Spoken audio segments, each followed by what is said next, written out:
This episode is sponsored by Cohesity. Cyber resilience isn't just about getting systems back online. It's about keeping your business operating when disruption strikes.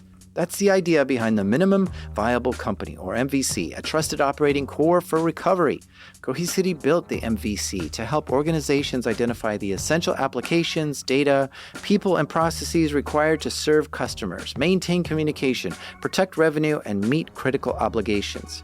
By restoring this trusted operating core first, organizations can reduce downtime, accelerate recovery, and maintain continuity while broader restoration efforts continue. It also provides a clear recovery target, enabling teams to focus resources where they will have the greatest business impact. Learn more at cohesity.com/resilience. That's cohesity.com/resilience. Cohesity, resilience everywhere. So throughout my life, I've had this recurring dream. It starts out with me being in my front yard, and coming down the street is a wild bull. It's typically white in color, and it's just on a tear, running around the neighborhood, smashing up cars, knocking down trees, trampling everything in its path. Nothing can stop it. And then it, for some reason, turns and looks at me, and I can tell it's coming for me. I mean, it's so wild. It's like falling down, tumbling, running into houses and stuff, trying to turn to come towards me. So I quickly run into the house, slam the door shut, lock it, and then go to the window to look to see what's going on. But the bull just runs right up to my house, hits the front door, and just busts through it like it's paper. It's suddenly in my house, and it's trying hard to turn corners and navigate through my house to get to me, but it's falling down and smashing into walls and furniture. And I'm frantically trying to find a safe place to go. But every room I go into, it just smashes through those doors or windows to get to where I am. I keep going into room after room, shutting doors, locking it, but it just keeps getting in. I usually wake up around here, heart racing, I'm in a panic. And what I often feel after this dream is helplessness, complete vulnerability. There's no place that feels safe. And it doesn't matter how many locked doors I have or hiding places I know of, that bull always finds me and smashes its way to me. I tell you this because after listening to today's story, I get that same feeling of feeling afraid and helpless. These are true stories from the dark side of the internet. I'm Jack Rhysider. This is Darknet Diaries.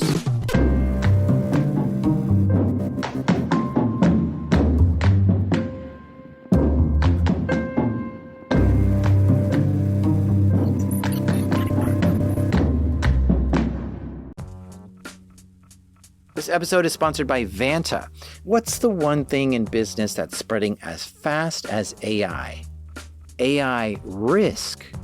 Every new tool your team signs up for, every vendor that turns on AI features, every new integration, each one is an opportunity for something to go wrong. And most security programs weren't built for AI's pace of growth. Enter Vanta. Vanta is helping companies like yours watch for the risks that show up between audits, across your vendors, your AI tools, and your whole environment. How? The Vanta agent works like a 24/7 GRC engineer in the background, finding issues, drafting fixes for you, and cutting vendor assessment time by up to 50%. Whether you're a fast-growing startup or a global enterprise, Vanta is here to help you automate your security and compliance and earn and prove trust. Get started today at vanta.com/darknet. That's spelled VANTA. Vanta.com/darknet.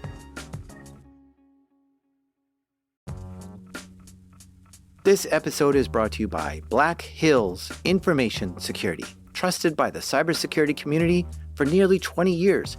Need a pen test or 24/7 monitoring from their active SOC team? Or maybe you're ready for continuous pen testing to keep your systems battle ready. Black Hills InfoSec can take care of it all. And if you want to learn how they do it, check out Anti-Siphon Training. It's built for people who really want to hone their skills, from SOC analyst tools and methodologies to setting traps and running deception operations. AI is changing cybersecurity right now. Defenders use it, attackers use it, and that's That's why Anti-Siphon Training is hosting their free AI Security Summit on August 14th. Join experienced practitioners as they share practical lessons, real-world experiences, and insights into how AI is changing cybersecurity. And because you're one of my listeners, they've got a little something extra waiting for you at blackhillsinfosec.com/darknet. The website you need to go to is blackhillsinfosec.com/darknet. Okay. Y'all have seen this talk at the STIC conference earlier this year, right? Luego de que se instalaba el segundo implante, a través de inyección. I don't speak Spanish, so I have to use YouTube to auto-translate for me, but Now that I'm looking at it, there are only 115 views on this video, so no, you absolutely have not seen this talk. Okay, let me find another. Okay, what about this one? This is a talk from Hack the Box meetup in Santo Domingo in the Caribbean Sea. Básicamente, yo quiero ver todas las computadoras donde los usuarios de dominio son local admin. Nah, you know what? This video only has 500 views, so no, you did not see this video either. Well, both of these talks are by a guy named Omar Avilez, and he's talking about the worst day of his life. It's a chilling story. But since you haven't seen this talk, I really want you to hear it.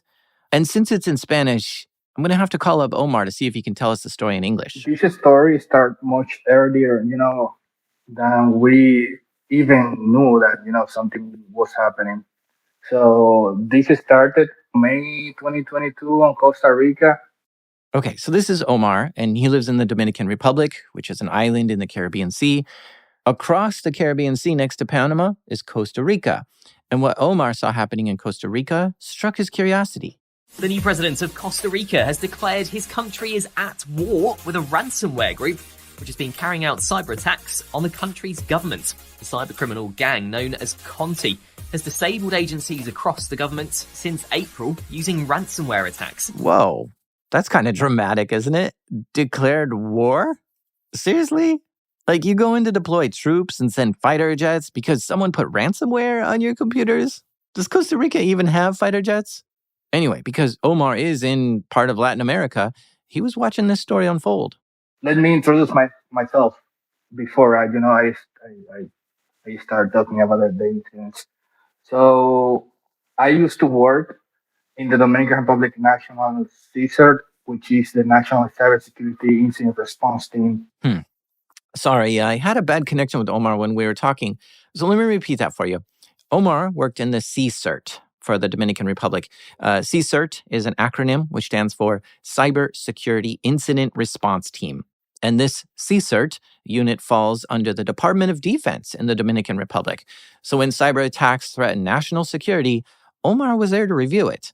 But what's more is the Dominican Republic CSIRT is part of a community of other incident response teams within Latin America. So when the incident in Costa Rica happens, they contact us, just to ask for help. What he saw was that 20 different government organizations in Costa Rica were hit with this Conti ransomware.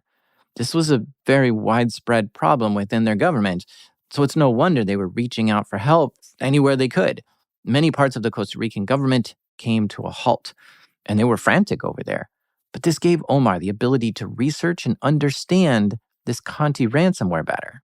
It was like a massive malware campaign in Costa Rica. They were targeting government organizations through phishing, exploiting vulnerabilities, but they, compromised all the departments separately. Wow, that's really remarkable. See, when I hear that 20 departments were hit, I immediately think that there must be some central connection that allowed the malware to spread internally. Like if you can get in through the front door, now you can take a tunnel to all the other buildings or something. But no, what Omar saw was that each of these 20 departments were infected separately, some of which were infected through phishing emails and some from malware put right on systems that were connected to the internet.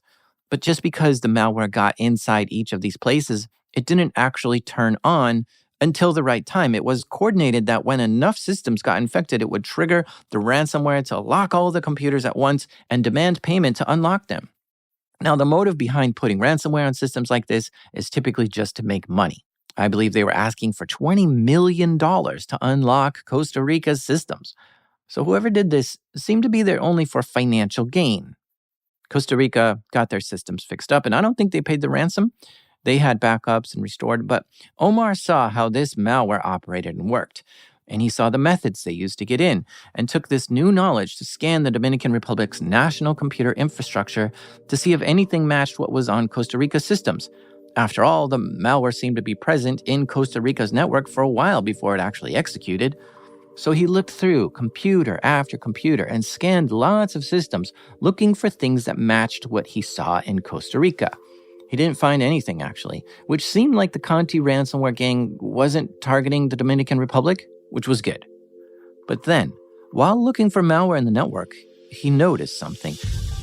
Someone had defaced a Dominican Republic government's website. They found a vulnerability on the web server and changed the pictures and text to something else. So he zoomed into this to investigate. We found an implant, a piece of malware. Now, typically when someone defaces a website, it's a small-time hacker. Being able to show your friends that you changed the text on a government website makes you look cool in some hacker circles. But it wasn't this person who defaced the website that put the malware on that computer. See, when Omar was investigating the defacement, he checked to see if any malware was left behind, and it was, just not by this person. One of the places Omar likes to look for malware is in the temp directory. The temp directory is used by programs to temporarily hold data, and it's kind of a free space for any app to use to dump data in there if it needs it. So this directory often has open permissions. Anyone can read or write to it. Not many directories are like that on a computer. So that's why Omar looked in the temp directory, and that's where he saw that someone had stuck this malware in there. But the malware, the implant, was on the system from 10 to 11 months ago. So someone had exploited this system 10 months ago, stuck some malware in there, and then left quietly. And when someone else came and defaced the site, that's when he discovered that it was there. And just imagine that sinking feeling for a moment. Malware had been here for 10 months, and nobody noticed.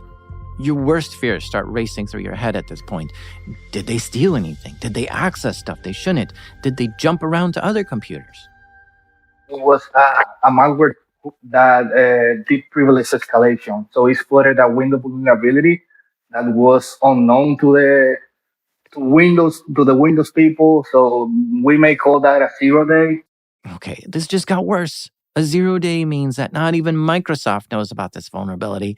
And the reason why it's worse is because whoever left this here must have access to some pretty advanced malware. It's not easy to find a 0-day exploit, because if it was, Microsoft would find it too and put a fix out for it. So it's supposed to be secret. Now, specifically, this malware's purpose was to escalate privileges. So that means if you get on a system as a low-level user, it'll promote you to a user with administrator rights. So now you can do anything you want on that system. Kind of like if you were to just walk into the front door of a prison and convince the guards that you actually own the prison and to give you all the keys. Being able to escalate your privileges is a crucial step at getting full control of a computer. And this could be the beginning of a big deal. And just as Omar was about to tell someone about this, news broke out. The Dominican Republic's Agricultural Department has suffered a ransomware attack by the Quantum Ransomware Group. The attack disrupted multiple services by encrypting 4 physical and 8 virtual servers, compromising most of the information, including databases, email, and applications. Wait, quantum ransomware? Gosh, a totally different group hit them? It makes me want to make a meme out of all this ransomware news. Enough is enough. I've had it with this mother flipping ransomware on these mother flipping computers. Just when you tune your eyes to be able to see and detect a certain kind of malware, you get blindsided by a totally different kind. And whatever that malware was that Omar found on that web server, that had nothing to do with this quantum ransomware. They exploited a vulnerability in a Fortinet firewall that allowed them to have VPN access to the infrastructure.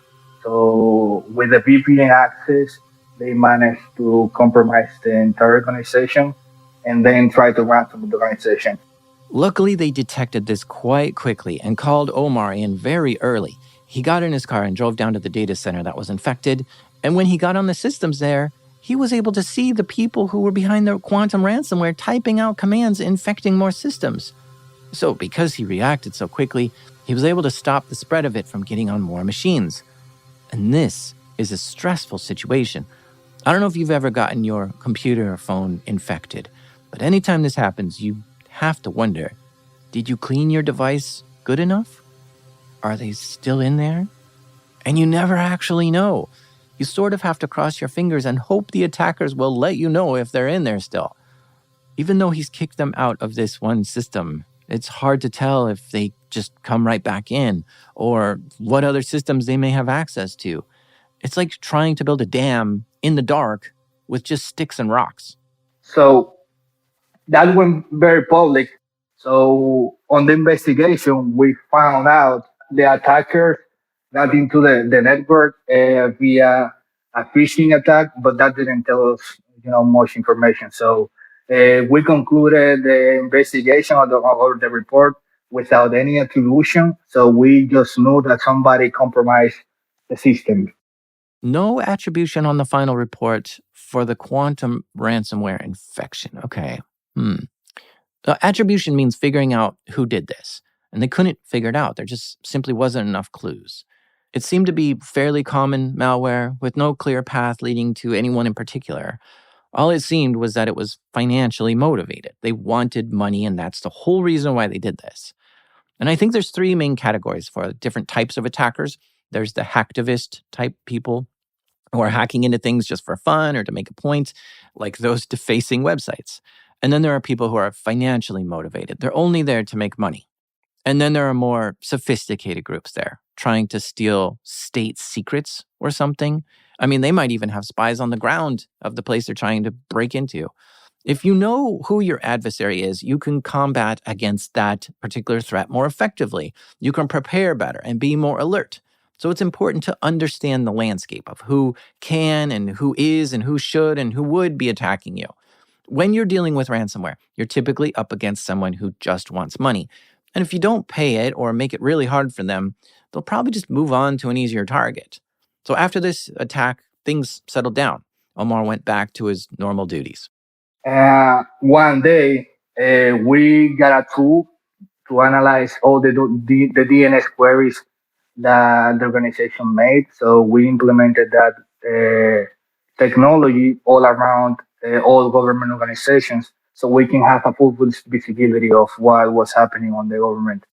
Okay, so they got a new tool to look at the domains that each organization is reaching out to and each domain that's connecting into the government's network. Now, they took this data and cross-referenced it with known malicious domains in the world. And this is called threat intelligence. There are companies out there that try to classify every single IP address and domain name to try to determine if it's malicious or not. So if you see computers on your network contacting known malicious domains, then you can double-click on that and see what's going on. While he's scanning the network, I want to take a quick ad break, but stay with us because you're going to want to hear what he found. This episode is sponsored by Delete Me. Have you ever thought, I should really be doing something to protect myself from stalkers, scammers, and hackers, but you're not sure what? Here's what you should do. Go to www.joindeleteme.com/Darknet Diaries and enter code DD20 and you'll get 20% off Delete Me. And a few years ago, I signed up and Delete Me got busy scouring the internet for my name and gave me reports on what they found and deleted stuff. Take control of your data and keep your private life private by signing up for Delete Me. Now at a special discount for my listeners, get 20% off your Delete Me plan when you go to www.joindeleteme.com/Darknet Diaries and use promo code DD20 at checkout. The only way to get 20% off is to go to www.joindeleteme.com/Darknet Diaries and enter code DD20 at checkout. That's www.joindeleteme.com/Darknet Diaries, code DD20. Omar was scanning the Dominican Republic's DNS queries to see if anything unusual was going on. So we discovered a C2 server that was, utilized by the country. Oh no. A computer within the Dominican Republic government was connecting to a command and control server, otherwise known as a C2 server, that is known to control systems infected by the Conti ransomware. This is bad. This indicates that the government is about to get hit. Someone has them in their crosshairs and just needs to pull the trigger. And perhaps they're going to get hit as hard as Costa Rica got hit. Whoever was behind that attack on Costa Rica clearly had a lot of time and resources to make a very deep and wide impact there, crippling their systems and government. But lucky that Omar has such a keen eye and is tuned into the threats of his government, so he can detect this early.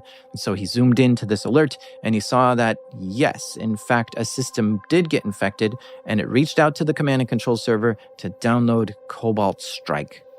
Cobalt Strike is like a full suite of hacker tools.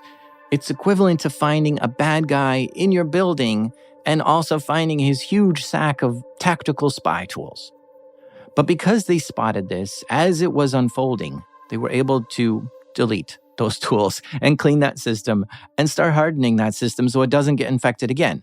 On top of that, with this newfound activity on their network, knowing that they're in the crosshairs of somebody, it was important to start alerting the users in the government agencies. Be on alert. We are seeing some bad weather on the horizon. Be very cautious of any phishing emails, and please, please, please report anything suspicious to the security team. Thank you. So that's when everybody started sending us emails and emails and emails. We analyzed hundreds of emails, literally hundreds of emails. So the weird thing is about these emails that they were reading perfect Spanish, like they were not English, but perfect Spanish, like perfect Spanish. Okay, wow. So they were seeing a lot of phishing attempts.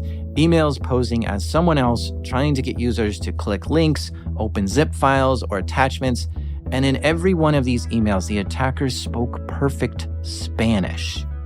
This is really curious, since a lot of these ransomware gangs would be coming from Eastern Europe or Russia.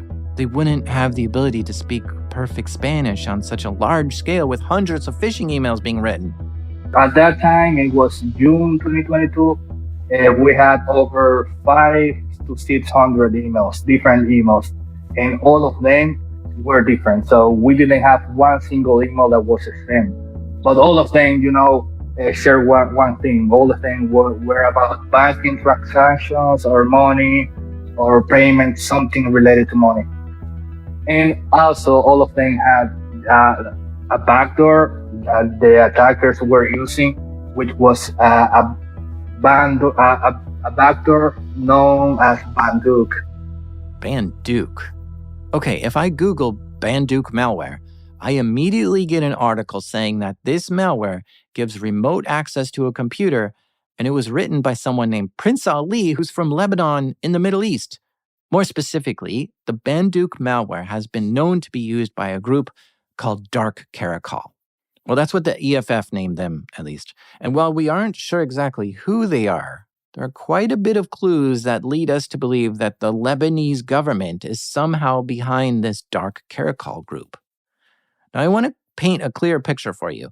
Hundreds of phishing emails are flooding into different government agencies in the Dominican Republic, all of which are trying to get the recipient to open an attachment or click a link, which will infect them with this Banduke malware, which typically seems to be the work of this threat actor group called Dark Caracal.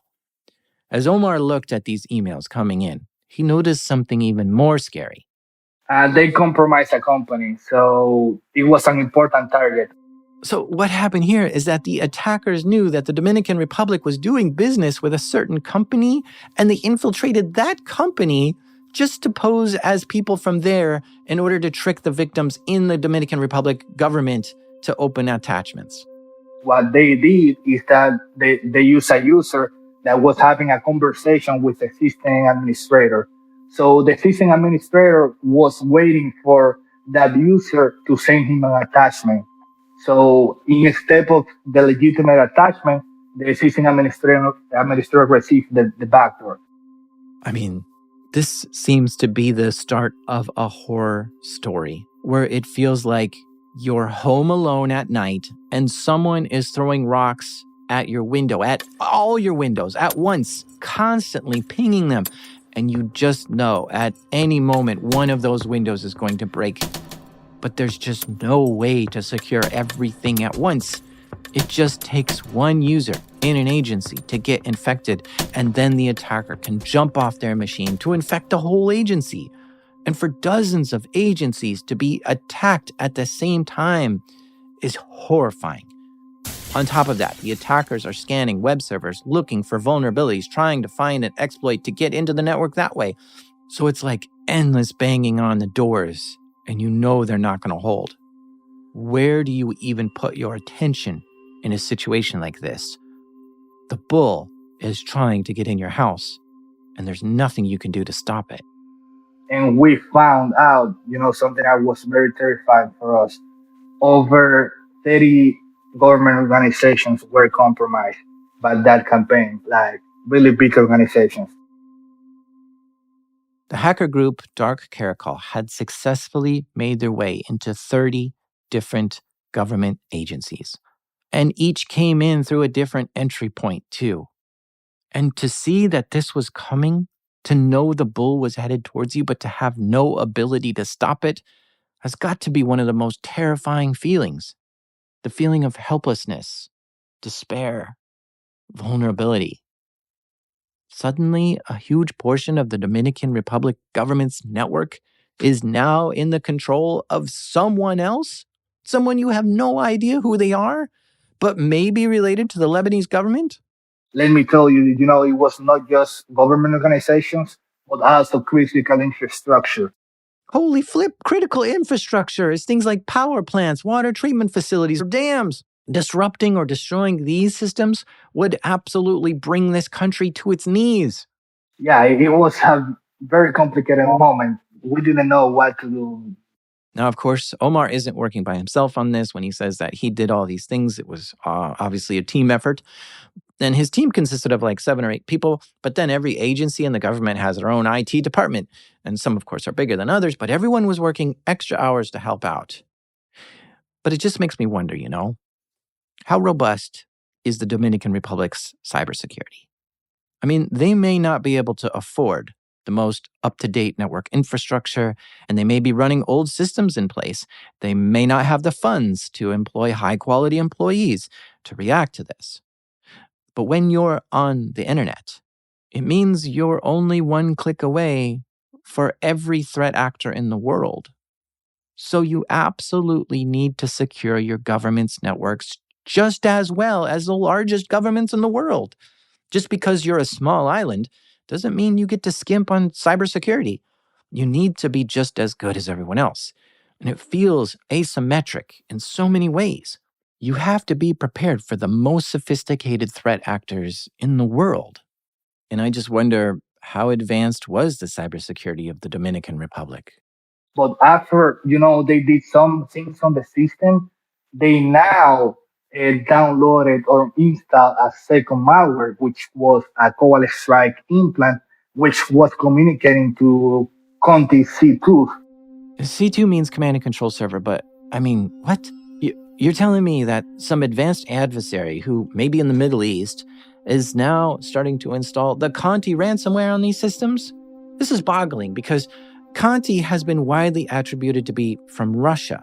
So first of all, why are these two groups even allies or working together? Second, holy crap, you now have 2 sophisticated attack teams working together to attack your entire country, national agencies, and critical infrastructure. Just when you thought you were in the thick of the storm got worse.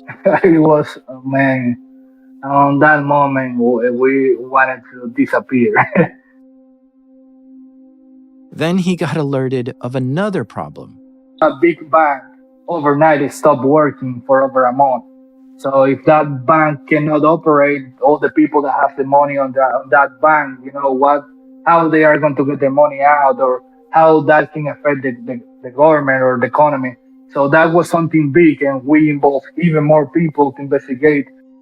The Dominican Republic was in trouble, and Omar's job was to help. So one of the first things that I did or I tried to do was call the people in Costa Rica, because that happened to them. I wanted to know, all about the incident. Now, this is what I love about Omar, is his awareness and his social skills. I used to work for a company doing incident response, And guess how much cybersecurity news my boss paid attention to? None. Guess how many other companies my boss interacted with to understand what threats they were facing? None. The attitude in our company was to put your head down and do your work, not look around to see what everyone else is doing or meet other people in the field. And I hated that. I can't stress this enough, that having allies in this business and going to conferences and meeting people and sharing stories with them will help you do your job so much better. So please, IT managers, stop thinking you're in some silo and your problems are just yours. Encourage and support your IT employees to go to conferences, meetups, talks, and workshops. It will help your business. Trust me. Omar has gone to conferences. You heard 2 of his talks at the beginning of this episode even. And he's gone to meetups and he's made friends across the sea in Costa Rica. Specifically, it was the conference called FIRST where he met them. And you can learn more about this at first.org. FIRST is a forum for incident response. So like all the incident response teams on the world just have a conference once or twice a year. So we all go to the conference and know each other. So if anybody needs help, so we know who we can call. While FIRST is just one conference in the world, there are so many more going on these days. In fact, I think any given week, you can find 2 or 3 security conferences going on somewhere in the world. So just Google cybersecurity conference near me and see what's coming up near you. And having these connections were very valuable in this situation. I mean, it was a force multiplier even. Dominican Republic doesn't have the biggest cybersecurity incident response team in the world. And so knowing who to tap for help creates a battalion of people who can help you in different ways. One thing they did was compare their malware and indicators with other countries in Latin America to see who else has seen anything like this. Then he started creating a playbook with help from other nations to start remediating this. Of course, he was also calling up security vendors, the people who made the software that was supposed to be securing his network. He'd call up and say things like, "Hey, we pay you to block these attacks, and you didn't. Please help us fix it."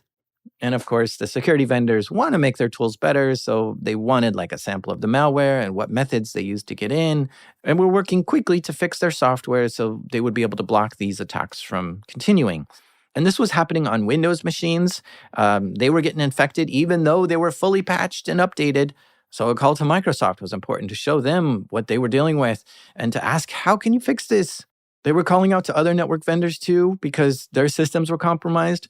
And by the way, when you call up one of these companies to try to report a zero-day exploit, it's not easy.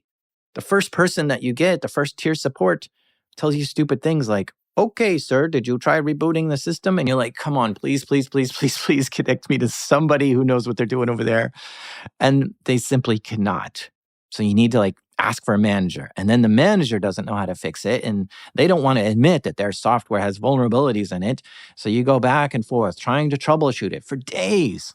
It's tedious and time consuming before they escalate it to the next tier support. And eventually you get an engineer or a developer who knows the system inside and out and can recognize the problem and replay it and fix it right away. It's just that that person is behind 8 layers of support tiers before you can get to them. Now, there's this quote from Bruce Schneier that has frustrated me, but also educated me on the reality of cybersecurity. The quote goes like this: "You can't defend. You can't protect. The only thing you can do is detect and respond."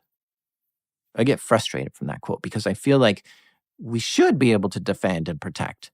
Why don't we have secure software that can do that? I mean, how many more years and technical advancements do we need before we can defend our networks? But the sad truth is we may never get there. And so what Bruce is saying is we need to be assuming we're breached and to work on improving our ability to detect and respond to cyber threats. Somewhere in the middle of the storm, Omar realized that too. Instead of trying to build those walls up higher and higher to stop people from getting in, he needed to get better at detecting when they did get in. So he started installing more monitoring tools into the network so that he could watch more closely what was going on in there. And this allowed him to understand where Cobalt Strike was and spot it, and the Banduke malware, and Conti ransomware, and Dark Caracol, and where it was in the network and how it was moving around, giving him a beautiful view into which systems were infected. We found out that the threat actor was on their system over 10 months ago. They were in these agencies for 10 months? Jeez. So when we discovered that, we tried to get to somebody else that may have more information than us. We get to our partners. So when we reach out to them and we show them, all the information that we have, they told us something that, make me very afraid. So they told us that it was not just Karakov, it was not just Conti, but also it was Russia was also involved. Russia as in the Russian government. It was very strange for me why Russia would compromise the Dominican Republic in that way, what interest they would have here, because in the Dominican Republic we have a lot of Russians, like a lot of Russians living here. What would be their intention? And what that organization told us is that they were trying to experiment with some countries, something that may do in a bigger scale. So they could not target some more mature countries like the United States or United Kingdom because they have better defense. So they were trying to do it in this part of the world. So what happened in Costa Rica, even though it's not public, and I'm not saying that on behalf of any government, it's just my opinion. And what I know from what happened and for what I learned on the process, what happened in Costa Rica was part of that.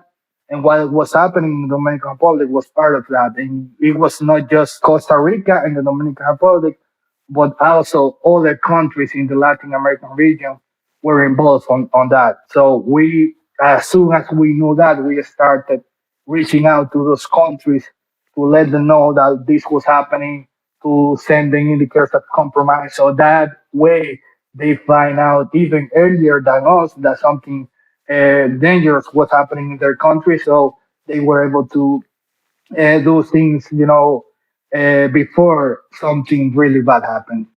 There's now a third threat actor involved in this attack? Ah! Now, just before all this happened in the Dominican Republic, there was some crazy drama going on in the Conti ransomware gang. So Conti, we know, is based in Russia, and they came out publicly in support of Russia's invasion of Ukraine. Well, I guess someone close to Conti did not like this and decided to publicly leak 60,000 messages between the Conti group and other people. And these leaked messages showed that the Russian government had been hacking into places that just seemed to be in poor taste, like hacking medical researchers. So it's not a far-fetched to think that Conti may be working with the Russian government, or that the Russian government would be attacking smaller countries, sort of as a testing ground to practice their hacking skills. But I mean, an infiltration at this level really can pose as a whole new type of ransomware. Like, just hypothetically, imagine a phone call from Putin to the president of the Dominican Republic where Putin could say something like, "Listen, we want you to support our war with Ukraine, and if you don't, we'll turn your whole country off." Because they can. With their hand in so many agencies, networks, and critical infrastructure, they could just shut down the Dominican Republic. And that would be a form of ransomware, wouldn't it be? Now, this was just a hypothetical. I have no idea if Putin has any relations with the Dominican Republic. At some point, do you contact the president and say, "Hey, we've got a really big deal. It's not just your normal malware, but this is just as a geopolitical problem"? Yes, we did. So we call a national meeting with the big persons of for the government. So we inform the president, the intelligence agencies about what we discover. Of course, attribution is very hard when it comes to cyber attacks. It's incredibly easy to hide in the shadows on the internet. So even though there are some things that point to this being Russia and Dark Karakol, how confident can you really be? Especially when you're on the phone briefing the president. Maybe someone else just got a hold of the Banduk malware or Conti ransomware. Maybe someone wants you to think that it was those threat actors attacking you just to throw you off the scent. Because we've seen threat actors put in fake clues to do just that before.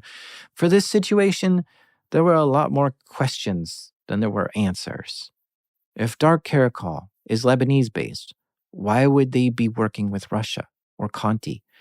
Was this financially motivated or politically motivated? This attribution wasn't exactly clear, and neither are the motives.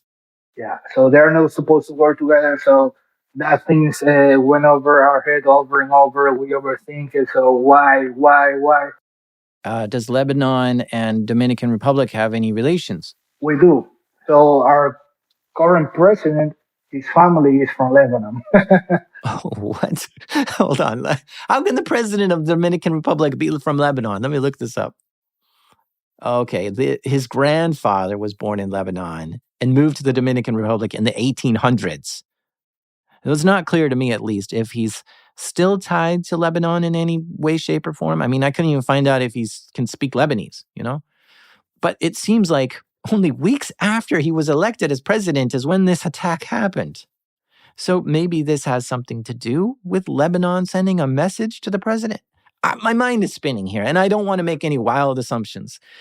At the very least, I'm reminded of how Costa Rica's president declared war on Conti, and now I can see that that's not so far-fetched of an idea anymore.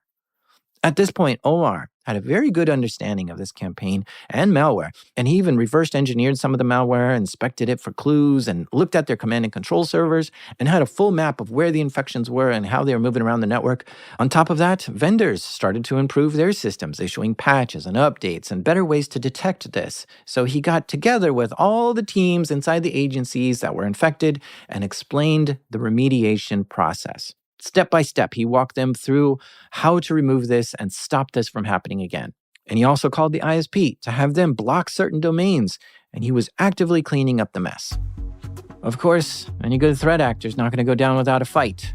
So, while they'd block a domain or a command and control server, a new one would just spin up, and they had to keep blocking and updating their detection methods.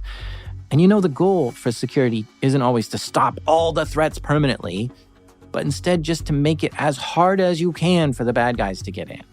Because it takes work to spin up new domains. It takes work to pull out a new 0-day, to infect more systems. And it takes work to regain access once you get kicked out. So having this coordinated effort to shut them out started to exhaust the attackers' resources. And do they really want to put a lot more work and effort into getting back in, or just move on to the next target? There's a concept called the pyramid of pain when defending a network, and it's basically the more painful you can make it for the attackers to get in, the less likely they'll actually do it. You never will become fully secure, but at least you can make them work for it. So after a massive coordinated effort to clean up the government agencies and a big bank and critical infrastructure, they were able to successfully clear everything off and keep it off. In fact, they seem to have stopped the Conti ransomware attack before it actually triggered ransomware on any systems. It was only staging the ransom, but never actually executed it. Omar also looked to see if any data got exfiltrated from the network, but it didn't. So it doesn't seem like Russia or Dark Caracol stole any information out of the government. Did they disrupt critical infrastructure? They tried to, but they could not. The critical infrastructure works what we call the OT, which is operational technology.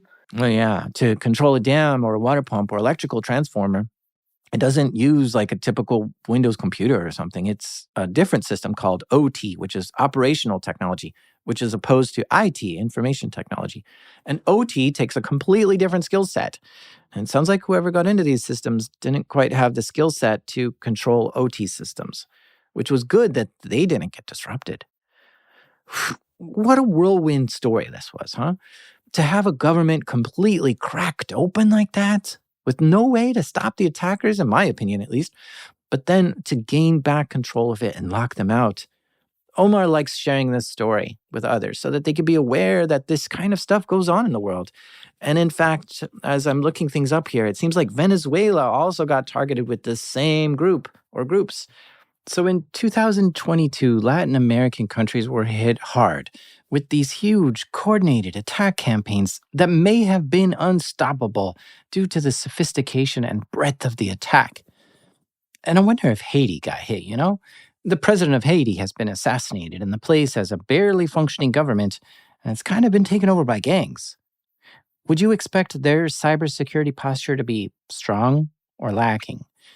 I mean, if Russia infiltrated Haiti's networks, is there anyone there to even notice it and clean it up? And I just wonder about Haiti because they share the same island as the Dominican Republic. I don't know. In some ways, I hate that our world is so vulnerable digitally still, that our most critical systems are still susceptible to attack. My knee-jerk reaction is to say something like, take your systems offline if you can't secure them properly. But that's the opposite of technological progress. So that kind of attitude or strategy just isn't going to fly today. I just feel like when our systems get too complicated, they become insecure. And we certainly live in a very complicated network of computers now, don't we? But the thing is, even in my dreams, I still can't find a safe place to hide.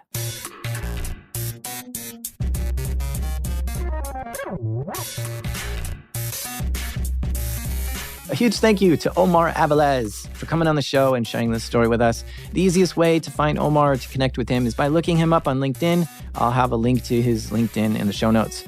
In this episode, we talked about the threat actor Dark Caracol, and I actually did a full episode on them a while back, and that's episode 38. It's a really fascinating group, so go check out that episode. Just as a reminder, this show is now on a monthly release schedule, so look for new episodes on the first Tuesday of every month. I also have a store where you can buy cool shirts to support the show. It's not all branded with Darknet Diaries logos. There are some there, but there are a ton of shirts that I just know you'll absolutely love the design and want to wear these shirts. So please go visit shop.darknetdiaries.com, and thanks for supporting the show. The show is made by me, the bullfighter, Jack Rhysider. Editing help this episode by the bipedal Tristan Ledger, mixing done by Proximity Sound, and our theme music was created by the mysterious Breakmaster Cylinder, who just released a new album, and I'll have a link in the show notes if you want to take a listen.